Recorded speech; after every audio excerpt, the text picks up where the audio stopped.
So ఇంకా మనం ఒబేస్గా ఉన్న వాళ్ళని చూడమా? హార్ట్ అటాక్, డయాబెటీస్, బీపీ ఇలాంటి లైఫ్ స్టైల్ డిజార్డర్సే ఉండవా? వీటన్నిటి కోసం ఒక మ్యాజిక్ చేసే మందొచ్చిందా? మరి ఎవరు తీసుకోవాలి ఇది? పూర్తి వివరాలు తెలుసుకుందాం. మనతో పాటు ప్రముఖ ఇంటర్వెన్షనల్ కార్డియాలజిస్ట్ డాక్టర్ మువ్వా శ్రీనివాస్ గారు ఉన్నారు. డాక్టర్ గారు నమస్తే అండి. ప్రముఖ కార్డియాలజిస్ట్ మీరు ఎన్నో ఇయర్స్ నుంచి ఉన్నారు. అయితే మీ డాక్టర్స్కి జనరల్గా టెన్షన్ ఉంటుంది, వాళ్ళు సరిగా ఫుడ్ తీసుకోరు, మెయింటైన్ చేయలేరు, సో మాకన్నా లైఫ్ స్పాన్ చాలా తక్కువ ఉంటుంది, ఇలా చెప్తూ ఉంటారు కదా. అంటే మీ లైఫ్ స్టైల్ ఎలా ఉంటుంది, ఎలా ఇంత కూల్గా ఉండగలుగుతారు, ఎప్పటికీ ఇలానే ఎలా ఎలా ఉన్నారు? అప్పటి నుంచి నేను ఎప్పటి నుంచో చూస్తున్నాను. ఇప్పుడు నేను బిజీ అని మీరు అంటున్నారు కదా, మీరు బిజీ కదా. సో అందరూ వాళ్ళ వాళ్ళ పనుల్లో బిజీ అనండి, ఎవరూ బిజీ కాకుండా లేరు. సో అంతకంటే నేను నమ్మే అంటే నేను నమ్మే ఒక లైన్ ఉంది ఫిలాసఫీ, అది అందరికి ఉపయోగపడవచ్చు. నేను ఒక వీడియో చూసాను ఒకసారి, ఒక పాడ్కాస్ట్ బేసికలీ. హ్యూబర్ మ్యాన్ అని అమెరికాలో చేస్తాడు ఆయన. ఒక 84 ఏళ్ళ పెద్ద ఆవిడతో ఇంటర్వ్యూ. ఆవిడ కొరియోగ్రాఫర్, ప్లేస్కి కొరియోగ్రాఫ్ చేస్తుంది, చిన్నప్పటి నుంచి ఆవిడ చేస్తుంది. ఆవిడని అడిగాడు, ఆవిడ రోజుకు 2 గంటలు జిమ్కి వెళ్తుంది 84 ఏళ్ళ వయసులో. మీకు 84 ఏళ్ళ వయసులో జిమ్కి వెళ్ళాల్సిన మోటివేషన్ ఎట్లా వస్తుంది ఫస్ట్ అని అడిగాడు. మై మదర్ డైడ్ ఎట్ 80, 80 ఏళ్ళకి మా అమ్మ పోయింది. సో ఆవిడ 84 ఏళ్ళకి జిమ్కి వెళ్తుంది. ఆవిడ అడిగితే ఆవిడ ఒక మాట ఉంది, ఆవిడ పెయింటింగ్ కూడా చేస్తుంది అనమాట. అది కాదండి, మనకు ఉన్నప్పుడు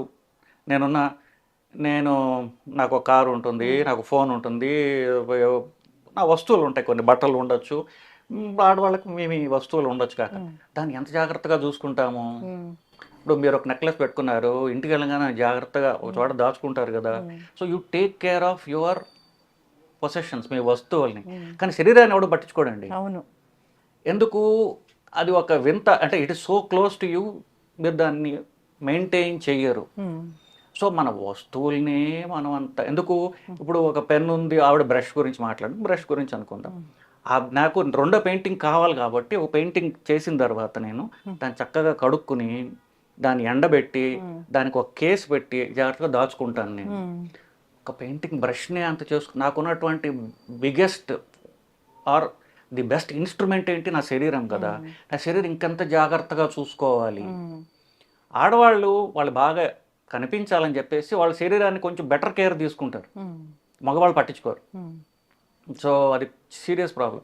సో ఇది పక్కన పెట్టి నేనేమనుకుంటాను, నాకున్న బెస్ట్ ఇన్స్ట్రుమెంట్ ఇది, దీన్ని ఎంత జాగ్రత్తగా అంటే నేను చెప్పేది ఏంటంటే ఆరోగ్యవంతంగా ఉంచడానికి ఏమేమి చెయ్యాలి అనేటటువంటిది కంటిన్యూస్గా చెయ్యకపోతే మనకు టైం తెలియదు. బ్రేక్ఫాస్ట్ చేస్తారా? చేయనండి. నేను మీకు మా వీడియోలో ఏది చెప్తానో అన్నీ చేస్తాను. నేను ఊరికే ప్రవచనాలు ఇవ్వను. నేను బ్రేక్ఫాస్ట్ చేయను. నేను చెప్పేది చేస్తాను. నేను అన్నం జనరల్గా అవాయిడ్ చేస్తాను. వైట్ రైస్ అసలు తిన్ను, అసలు అన్నమే తిన్ను. సో లంచ్కి మధ్యాహ్నం దాకా కాఫీలతో నడుపుతాను బండి. కాఫీ తాగొచ్చు డాక్టర్? కాఫీ ఎంతైనా తాగొచ్చు. బ్లాక్ కాఫీ అయితే ఇంకా మంచిది. లంచ్కి కూడా రైస్ కానీ లేకుండా సలాడ్ కానీ ప్రోటీన్స్, ఎగ్స్ కానీ అలాంటివి తింటాను. ఈవినింగ్ ఎర్లీ, ఇప్పుడు మధ్యాహ్నం తిన్నాం కాబట్టి 6:30 కల్లా I have my dinner. Maximum 7 కల్లా ఐ హ్యావ్ ద డిన్నర్. ఆ తర్వాత ఇంకేం ఉండదు. డిన్నర్లో ఏముంటుంది? డిన్నర్లో కూడా ఈ ప్రోటీన్ సోర్స్ ఉండేట్టుగా, ఇప్పుడు ఉంటే కార్బ్స్, రైస్ లేని టిఫిన్లు ఏవైతే అవి, ఫర్ ఎగ్జాంపుల్ పెసరట్లు ఉండొచ్చు, మినుములతో చేసిన అట్లు కావచ్చు. రైస్ ఉండకూడదు, రైస్ ఉండకుండా చూస్తాను. ఇప్పుడు అలా అని చెప్పేసేసి మనకి ఇప్పుడు కామన్ సోర్స్ ఆఫ్ ఎంజాయ్మెంట్ ఏంటంటే ఫుడ్ కదా. సో ఎక్కడికైనా ఫంక్షన్స్కి వెళ్ళినప్పుడు maybe you enjoy your food. మీకు ఐస్ క్రీమ్ ఉండొచ్చు, occasional you can have an ice cream. You enjoy the food, don't indulge in food. అంటే ఎంజాయ్ చేయడానికి ఎంత కావాలి, ఇంత ఐస్ క్రీమ్ సరిపోవచ్చు. నా పొట్టను ఐస్ క్రీమ్తో నింపుకోకూడదు. అది అంటే మీకు ఇప్పుడు నాకు ఇష్టమైనవి కొన్ని ఉంటాయి, మీకు ఇష్టమైనవి కొన్ని ఉంటాయి. మీకు ఇష్టమైనవి మీరు తింటూ ఉంటే యూ కెన్ రిలీజ్ లైఫ్. మనకి డైట్ అనేది, మన లైఫ్ స్టైల్ అనేది మనకు శిక్ష కాకూడదు. అది finally you have to enjoy your life. అంటే పొట్ట నిండా తినరు, ఆ పొట్ట నిండా తిన్ననుకోండి. బట్ సి, ఆకలి వేసినప్పుడు ఆకలి చంపుకోవటం ఫిలాసఫీ కాదు. ఆకలి ఆకలి లేకుండా ఉండడానికి ఫుడ్ ఎంజాయ్ చేస్తూ మనకి హానికరం కాంతి తినాలి. అంటే రైస్ లేకుండా మీరు ఏం తింటారు? అనేది థింగ్. రైస్ అంత డేంజరా డాక్టర్ గారు? అంటే ఇప్పుడు ఒక వయసుకి ఒకలాగండి. ఇప్పుడు అంత అరిగించుకునే వాళ్ళకు ఉంటుంది. కొంతమంది ఎంత తిన్నా సన్నగానే ఉంటారు. ఇప్పుడు నేను నాకు ఏం మంచిది అన్నటువంటి దాని గురించి మాట్లాడుతున్నాను. నా సిస్టమ్కి ఏంటంటే నేను తింటే నేను ఈజీగా లావెక్కుతాను. Easy pickup. నా మెటబాలిజం అలాంటిది. మీ మెటబాలిజం డిఫరెంట్గా ఉండొచ్చు. మీరు ఏం తింటే లావెక్కపోవచ్చు. నా మెటబాలిజం ప్రకారం నేను ఇది తింటే వెంటనే లావెక్కుతాను. కాబట్టి నేను అవాయిడ్ చేస్తాను. ఎవరెవరైతే వాళ్ళ మెటబాలిజం బట్టి వాళ్ళ డైట్ డిజైన్ చేసుకోవాలి. అడుగుతారు డాక్టర్ పేషెంట్స్, మీలాగా మేము హెల్తీగా ఉండాలనుకుంటున్నాం, ఎప్పటికీ బరువు పెరగకుండా ఉండాలనుకుంటున్నామని? అంటే జనరల్ వాళ్ళ గురించి అడుగుతారు. ఇప్పుడు నాకేం బెటర్ డైట్ అని అడుగుతారు. ఇప్పుడు ఒకటండి, ఇప్పుడు నేను కెమెరా ముఖంగా చెప్పదలుచుకున్నాను. నేను చెప్పాల్సింది అంతా యూట్యూబ్లో ఉంది. సో మీరు ఇది చూసినట్లయితే నేను చెప్పేది అంతా కూడా ఇట్ ఇస్ ఆల్రెడీ టోల్డ్. దాన్ని ఆచరించడమే. చాలా మంది చెప్తారు, సార్ మీ వీడియోలు మేము చాలా చూస్తాం సార్ అని చెప్తారు, కానీ ఏమీ ఆచరించట్లేదని చెప్పరు. సో కష్టంగా ఉంటాయి కదా. కష్టంగా ఉంటుంది. అప్పుడు కష్టంగా ఉందనుకోండి, అప్పుడు నా దగ్గరికి రండి. సార్ మీరు ఇది చెప్పారు, ఈ చెడు నాకు కష్టంగా ఉంది, ఇప్పుడు మనం ఎలాగ దీన్ని అలా చేయాలి తప్ప ఒట్టిగా మనం ప్రవచనాలు విన్నట్టుగా లేకపోతే కామెడీ వీడియోలు విన్నట్టుగా ఈ వీడియో విన్నట్లయితే it's entertainment for you. Doctor video comedy video అసలు ఎప్పటికీ కాదు. ఎందుకంటే అది మనకు ఏదో ఒక విధంగా ఏదో ఒక టైంలో మాకు యూజ్ అవుతూనే ఉంటుంది. అంటే చాలా మంది చెప్తారు, సార్ పడుకునే ముందు రోజు మీ వీడియోలు చూస్తాం సార్ అని. చూస్తే లాభం ఏంటి? కోర్స్ ఇది మిమ్మల్ని ఇంటలెక్చువల్గా మీకు కొంచెం ఎడ్యుకేట్ చేయవచ్చు. ఆచరణలో పెట్టకపోతే ఉపయోగం లేదు కదా. జిమ్కి ఎంత టైం జిమ్లో పెడతారు? అంటే నాకు పెద్ద టైం ఉండదు కాబట్టి నేను ఎక్కువ టైం స్పెండ్ చేయలేకపోతున్నా. నేను 40-45 మినిట్స్ వెళ్ళగలుగుతున్నా. 3 to 4 days a week వెళ్తా. ఎందుకంటే నాకు డిఫరెంట్ ఫేజెస్ ఆఫ్ మై లైఫ్లో డిఫరెంట్ ఫిజికల్ ప్రాబ్లమ్స్, కొన్ని కాళ్ళ నొప్పులు కావచ్చు, నడు నొప్పి కావచ్చు, షోల్డర్ పెయిన్స్ కావచ్చు, ప్రతిసారి మారుతూ వస్తుంది. అంటే ఆ పర్టికులర్ దానికి నేను జిమ్తో ఎలా కరెక్ట్ చేసుకోవాలి, మజిల్ ఇంబ్యాలెన్స్ అన్న దాంట్లో వెళ్తుంటుంది. అది చాలా అందరికీ అలా చేయొచ్చు కాక మీ అంటే but it has to continuous me needs బట్టి యూ కెన్. బట్ అన్నిటికీ సర్వరోగ నివారిణి, సర్వ వ్యాధి హరిణి ఏముందంటే జిమ్ మాత్రమే. Exercise is the solution for 98% of mental and physical problems. అది కంటిన్యూస్గా మనం అలవాటు చేసుకుంటూ పోవాలండి. యోగా కూడా చేస్తారంట?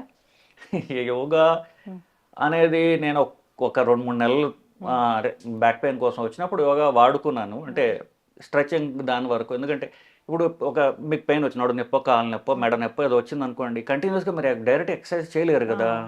ఫస్ట్ మీరు నొప్పి తగ్గడానికి లైట్ ఎక్సర్సైజెస్, లైట్ స్ట్రెచెస్ దాకా చేయాలి. దానికి యోగా అనేది చేసుకోవచ్చు. యోగా అనేది మీకు స్ట్రెంగ్తనింగ్ కాదు, it will is the pain. మన ప్రాబ్లం కొంచెం సొల్యూషన్స్ చూపిస్తుంది. సొల్యూషన్స్ అంటే నొప్పి తగ్గిన తర్వాత you have to strengthen that. Strengthening yoga వల్ల రాదు, దట్ వెయిట్స్ వల్ల వస్తుంది, లిఫ్టింగ్ వెయిట్స్ వల్ల. So then you have to go to lifting weights. Doctor గారు మీరు కూడా మాలాగే ఇయర్లీ చెకప్ చేయించుకుంటారా? నేను అంటే ఇంకా 6 months ఒకసారి కొలెస్ట్రాల్ అందరూ చూడాలండి. సో ప్రతి ఒక్కళ్ళు 6 months ఒకసారి బ్లడ్ టెస్ట్ చేసుకోవడం అనేది అవసరం. 6 months ఒకసారి? 6 months ఒకసారి. Yearly once full body checkup? Yearly once ఎక్కువ టైం అదే మిగతా చేసుకోవచ్చు. బట్ బ్లడ్ టెస్ట్ మాత్రం ఎస్పెషల్లీ కొలెస్ట్రాల్ మాత్రం 6 months ఒకసారి చేసుకోవాలి. కొలెస్ట్రాల్ ఎక్కువ ఉంటే చాలా డేంజరా? అంటే మెయిన్గా బ్యాడ్ కొలెస్ట్రాల్ ఎక్కువ ఉంటే అది గుండె మీద ప్రభావమే చూపిస్తుంది ఎక్కువగా. బ్యాడ్ కొలెస్ట్రాల్ అనేది రక్తనాళాన్ని బ్లాక్ చేస్తుందండి. అది గుండె, మెదడు, పక్షవాతం కూడా అందే కారణం. అంతేకాకుండా కాళ్ళు, పొట్ట అన్ని రక్తం అన్నిటికీ కూడా బ్లాక్ అవ్వడానికి కారణం బ్యాడ్ కొలెస్ట్రాల్. సో అది పరీక్ష చేసుకుని కంట్రోల్లో పెట్టుకోవాలి. ఓకే, ఫైనల్గా ఈ వీడియో చూస్తుంటారు, మీ హెల్త్ సీక్రెట్ వాళ్ళు కూడా తెలుసుకోవాలనుకుంటారు అంటే ఏం చెప్తారు doctor? Love yourself, love the body. మీ బెస్ట్ ఇన్స్ట్రుమెంట్ మీ శరీరం. సో దాన్ని జాగ్రత్తగా, అసలు అందం బట్టల్లోంచి నగల్లోంచి రాదు, మీ శరీరంలోంచి వస్తుంది. సో మీరు మీ శరీరాన్ని మీరు హెల్తీగా ఉంచుకుంటే మీరు ఏ బట్టలు వేసుకున్నా మీరు బాగా కనిపిస్తారు. అదే మీ హెల్త్కి ఇది. So take care of your body, it will take care of you. Thank you so much doctor. ఎప్పుడైనా చాలా టెన్షన్ వస్తుంది, స్ట్రెస్ ఉంటుంది, అప్పుడు దాన్ని ఎలా మేనేజ్ చేస్తారు? ఇప్పుడు జనరల్గా నేను ఒక వీడియో చేయాలంటే చాలా ప్రిపరేషన్, టైంకి ఎవరు రాకపోతే చాలా టెన్షన్ వస్తూ ఉంటుంది. మీరు అంత పెద్ద పెద్ద సర్జరీస్ చేసే డాక్టర్, అంత స్ట్రెస్ని, టెన్షన్ని ఎలా తట్టుకోగలుగుతున్నారు అసలు? టెన్షన్ తట్టుకోవాలి అంటే టెన్షన్లో ఎప్పుడు ఉండాలండి. అంతే. టెన్షన్లో ఉంటే టెన్షన్ నుంచి పారిపోతే టెన్షన్ ఎలా హ్యాండిల్ చేయాలో నేర్చుకోం కదా. సో సంవత్సరాల తరబడి ఎలా టెన్షన్లో ఉన్నాం అనుకోండి, ఈ టెన్షన్ నుంచి నాకు ఈ ఉద్యోగమో ఫ్యామిలీయో ఏదో కావచ్చు, దీన్ని నేను తప్పించుకోనే క్వశ్చన్ లేదు. అప్పుడు ఆ టెన్షన్ ఎట్లా హ్యాండిల్ చేయాలో నేర్చుకుంటాం. సో ఆ టెన్షన్ రావడానికి కారణం ఏంటి అది ఆలోచిస్తాం. అది పెద్ద కష్టం ఉండదు, చాలా సింపుల్గా ఉంటాయి. అది ఎందుకు ఆలోచించామంటే ఫస్ట్ మనం రెసిస్టెన్స్ ఏంటి, ఈ మనిషి నాకు వద్దు అంట. ఆ మనిషి బాస్ కావచ్చు, స్పౌస్ కావచ్చు, ఎవరెవరు కావచ్చు, వాళ్ళు షట్ ఆఫ్ చేసాం అనుకోండి, మనం మనం మనం ఇంప్రూవ్ అవ్వం కాదు. బేసికలీ మనుషులు మారరు కదా, బాస్ మారచ్చు, భార్యాభర్తలు మారచ్చు, సిచ్యువేషన్స్ మారవు కదా, అందరు మనుషులే కాబట్టి. సో మనం ఇంప్రూవ్ కావాలి అంటే స్ట్రెస్లో ఉంటేనే నేర్చుకుంటాం. స్ట్రెస్ వదిలేని చోట పారిపోయాం అనుకోండి, కొత్త స్ట్రెస్ వస్తుంది. అవును. సో ఉండి ఎలాగ నేర్చుకోవాలని కొంచెం దాని దృష్టి పెట్టాం అనుకోండి, ఈజీ. ఎస్, చక్కటి ఇన్ఫర్మేషన్ డాక్టర్ గారు. ఎందుకో ఇంకా నాకు ఈ వీడియోని చాలా పెద్ద వీడియో చేయాలనిపించింది, అనిపిస్తుంది. ఒక పాడ్కాస్ట్ ఇవ్వాలి మీరు నాకు. సో సిరీస్ కంటిన్యూ చేద్దాం డాక్టర్ గారు, మీరు మాకు కూడా టైం ఇవ్వాలి. చాలా చక్కటి ఇన్ఫర్మేషన్ అండి, ఫాలో అవ్వాలని కోరుకుందాం. ధన్యవాదాలు. నమస్తే.